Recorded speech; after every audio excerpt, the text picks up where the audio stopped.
மிகப்பெரிய ஆபத்து இந்த நாட்டிற்கு, சமுதாயத்திற்கு, நம்முடைய இளைஞர்களாகிய இருக்கக்கூடிய உங்களை போன்றவர்களுக்கு மட்டுமல்ல, இனி வரக்கூடிய தலைமுறையையும் பாதிக்கக்கூடிய மிக முக்கியமான ஒரு பேராபத்து தான் RSS. அதனுடைய தத்துவம் என்ன என்பதை விளக்க வேண்டும். மேலெழுந்த வாரியாக சொல்லுகிற போது இந்துத்துவா தான் அதனுடைய கொள்கை.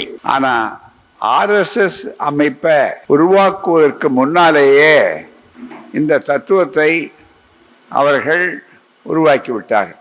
தந்தை பெரியார் அவர்கள் உருவாக்கிய சுயமரியாதை இயக்கம் எந்த ஆண்டு தொடக்கப்பட்டது? 25. அதே 25ல் இன்னொரு இயக்கம் வடநாட்டில் இதுக்கு பிறகு தொடங்கினாங்க. இந்த இயக்கத்துக்கு பிறகு கொஞ்சம் சில மாதங்கள் கழித்து தொடங்கினாங்க.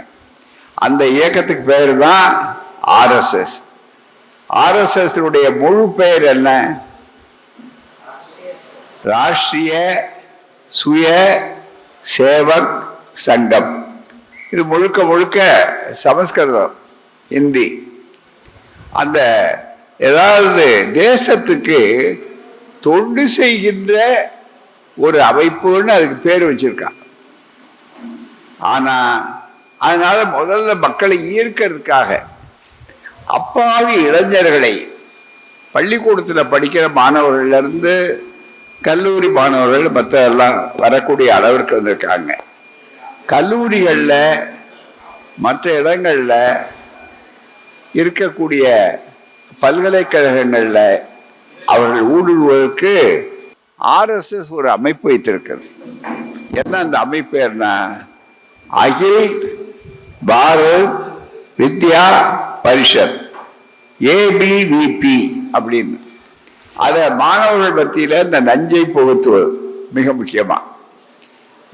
அப்படி தந்தை பெரியார் அவர்களுடைய சுயமரியாதை இயக்கத்தை தொடங்கிய போது அதனுடைய கொள்கைகள் என்ன அப்படின்னு வரும்போது, அந்த கொள்கைகள் முதல்ல ஜாதி தீண்டாமை ஒழிப்பு, மனிதர்கள் எல்லோரும் சமமாகணும்ன்றது தான் கொள்கை. அதை அடையணும்னா ஜாதி தீண்டாமை ஒழிக்கணும். பிறவி பேதம் கூடாது. என்ன கொள்கை? பிறவி பேதம் கூடாது. உலகத்தில் எல்லா நாடுகளிலேயும் மனிதர்கள் பிறக்கிறார்கள். எந்த நாட்டிலும் பிறக்கும் போதே ஒருவன் கீழ் ஜாதி, இன்னொருவன் மேல் ஜாதி, ஒருவன் தொடக்கூடிய ஜாதி, இன்னொருவன் தொடக்கூடாத ஜாதி, ஒருவன் படிக்கக்கூடிய தகுதி உள்ளது உயர் ஜாதி, கீழ் ஜாதி படிக்கக்கூடாதவர்கள். அவள் எவ்வளவு அறிவாளிகளாக இருந்தாலும் பள்ளிக்கூடத்துக்கு போகக்கூடாது, கல்வி கற்கக்கூடாது. சூத்திரனுக்கு பஞ்சமனுக்கு கீழ் ஜாதியாருக்கு எதை கொடுத்தாலும் அறிவை கொடுக்கதாக. இந்த ஜாதி அமைப்பு முறையில் அதை உண்டாக்கி வைத்தால் அதை பாதுகாப்பது தான் RSS. அதை அறவே ஒழிப்பதற்காக தோன்றிய இயக்கம்தான் பெரியாரின் சுயமரியாதை இயக்கம். ஒன்று தெற்கே, இன்னொன்று வடக்கே. ரெண்டும் எதிரானது. நன்றாக நீங்கள் புரிந்து கொள்ள வேண்டும். போராமே இந்து மகாசபான்னு முதல்லயே உருவாக்கிட்டாங்க 1880களிலேயே. அது இருக்கும்போது அதே கருத்தை வைத்து கொண்டு ஏன் சொல்லணும் என்ற அவசியம் வந்தா, நான் சொல்றதுல ஒரு வரிகள் தான் சொல்லணும். அந்த ஒரு வரிகளே பல செய்திகள் உள்ளடக்கமாக இருக்கும். என்ன அந்த செய்தின்னு சொன்னா, வடநாட்டில் நம்ம இயக்கத்துக்கு முன்னால ஒரு 200 ஆண்டுகள் 250 ஆண்டுகளுக்கு முன்னாலேயே மிகப்பெரிய அளவுக்கு ஜோதிபா ஃபூலே அப்படிங்கிறவர் மராத்தியத்தில் ஒரு சுயமரியாதை இயக்கத்துக்கு ஈடான ஒரு இயக்கத்தை சத்திய சோதக் சமாஜ், உண்மை நாடுவோர் சங்கம் அப்படிங்கிறத எடுத்து தெளிவாக சொல்லிட்டார். அதுக்கு பேர்னா உண்மை நாடுவோர் சங்கம். தந்தை பெரியார் அவர்கள் கூட தன்னுடைய ஈரோட்டில் குடியரசு அச்சகத்துக்கு என்ன பேர் வைத்தார் என்றால், அந்த இயக்கத்தை பற்றி ஐயாவுக்கு தெரியாது. ஐயா இயல்பாகவே வச்சார். 2 பேருக்கும் தொடர்பே இல்லாமல் ஒத்த கருத்துள்ளவர்கள் அங்கே அதை சொன்னாங்க, அதே சிந்தனை உள்ளவர்கள் இங்கே பின்னால வர்றாங்க. சத்திய சோதக சமாஜம் தான் உண்மை விளக்கம் அச்சகம் அப்படின்னு. ஆகவே உண்மையை தேடு அப்படின்னு. அந்த உண்மையை தேடுனா கடவுள் புரட்டு, ஜாதி புரட்டு, மற்றவர்களுடைய இது அத்தனையும் முழுக்க முழுக்க ஈடுபடக்கூடக்கூடிய அளவிற்கு அந்த வாய்ப்பை உருவாக்கி வைத்து விட்டார். ஆகவே இந்த ரெண்டும் வந்தபோது பெரிய செல்வாக்கு வந்துடுச்சு மக்கள் மத்தியில். அந்த மக்கள் மத்தியில் வெகுஜன் என்று சொல்லக்கூடிய சாதாரண பாமர மக்களை சூத்திரர்கள் ஆக்காதீங்க. சூத்திரர்னா கீழ்ஜாதிக்காரன். அதனால இந்த புராணம், இதிகாசம், பார்ப்பனர்கள் ஆதிக்கம் இது அத்தனையும் எதிர்த்தார்.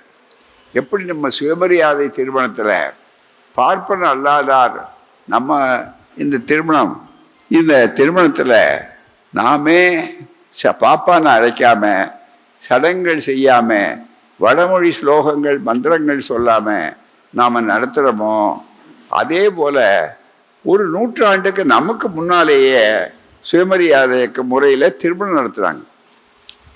அந்த திருமணம் எல்லாம் அப்படி ஒரு பண்பாட்டு புரட்சியை உருவாக்குறாங்க. கலாச்சார புரட்சி. நம்ம உரிமைகள் இல்லை, நாங்கள் எங்களுக்கு உரிமை இருக்கு, பெண்கள் படிக்கணும் அப்படின்னா பெண்களை எப்படி வச்சிருக்கிறாருன்னா, மிக முக்கியமாக பெரியாரும் டாக்டர் அம்பேத்கரும் சொன்னதால நம்ம அமைப்பு முறையில் உலகத்தில் வேறு எந்த நாட்டிலையும் பிறவி பேதம் கிடையாது. பிறவி பேதம்னு சொல்லும்போது தந்தை பெரியார் 2 வகையான பிறவி பேதத்தையும் அடக்கினார். என்ன இந்த 2 வகையான பிறவி பேதம்னா சொன்ன நண்பர்களே, ஒன்று ஜாதி. நான் மேல் ஜாதிக்காரனா பிறந்தேன், நீ கீழ் ஜாதிக்காரனா பிறந்த. நீ எவ்வளோ உயர்ந்தாலும் கீழ் ஜாதி தான். நீ ஐஏஎஸ் படிச்சிருந்தாலும் கீழ் ஜாதி தான். நீ ஹைகோர்ட் ஜட்ஜானாலும் கீழ் ஜாதி தான். நீ எதுவானாலும் ஆக அப்படின்னு சொல்லக்கூடிய அளவிற்கு ஆக்கிவிட்டார். ஆனால் நான் முகத்தில் பிறந்தேன் பிரம்மாவுக்கு, அது ஆண்டவன் எழுதியிருக்கான். அதனால நான் உயர்ந்த ஜாதி, எல்லா உரிமையும் எங்களுக்கு தான் அப்படின்னு வருஷப்படுத்துகிறான். பிராமண மனு தர்ம புத்தகம் படிக்கணும். பெரிய புத்தகமும் இருக்குது, சின்ன புத்தகம் மனு நீதி, ஒரு குலத்துக்கு ஒரு நீதி இருக்குது. அந்த புத்தகங்களை நீங்கள் பார்க்கணும். அதில் வரும்போது மனு தர்மத்தை பற்றி சொல்லும் போது சூத்திரனுக்கு எதை கொடுத்தாலும் கல்வியை கொடுக்கக்கூடாது, அறிவை கொடுக்கக்கூடாது. எனவே இந்த அடிப்படை மனு தர்மத்தை வைத்து கொண்டுதான் 5000 ஆண்டு காலமாக பார்ப்பனர்கள் நம்மை அடிமைப்படுத்தி படிக்கக்கூடாத மக்களாக, நெருங்கக்கூடாத மக்களாக ஜாதியை மூலம் நிலைநிறுத்தினார்கள். இது பிறவி பேதம். அதே போல இன்னொரு பிறவி பேதம் என்பதில் ஐயா தந்தை பெரியார் சுயமரியாதை இயக்கத்தின் கொள்கையை சொன்னதில் என்ன சொன்னாருன்னு சொன்னா, ஒன்று ஜாதி, இன்னொன்று பெண் அடிமைத்தனம்.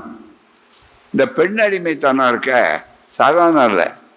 ஆண் எஜமானன், ஆண் பிள்ளையா இருந்தாலும் ஆண் பிள்ளை, இப்படியெல்லாம் பழமொழியை சொல்லி ஆண் அதிகாரத்தை சொல்லி சரிபகுதியாக இருக்கிற மக்களை பிரித்தார்கள். பெண்களை அடிமைகளாக ஆக்கினார். அந்த பெண்கள் அடிமைகளாக இருக்கக்கூடாது, ஆண்களைப் போலவே அவர்களும் சுதந்திரம் பெற்றவர்களாக இருக்க வேண்டும் என்று சொன்னவர் தந்தை பெரியார். சொன்ன தத்துவம் சுயமரியாதை இயக்கம்.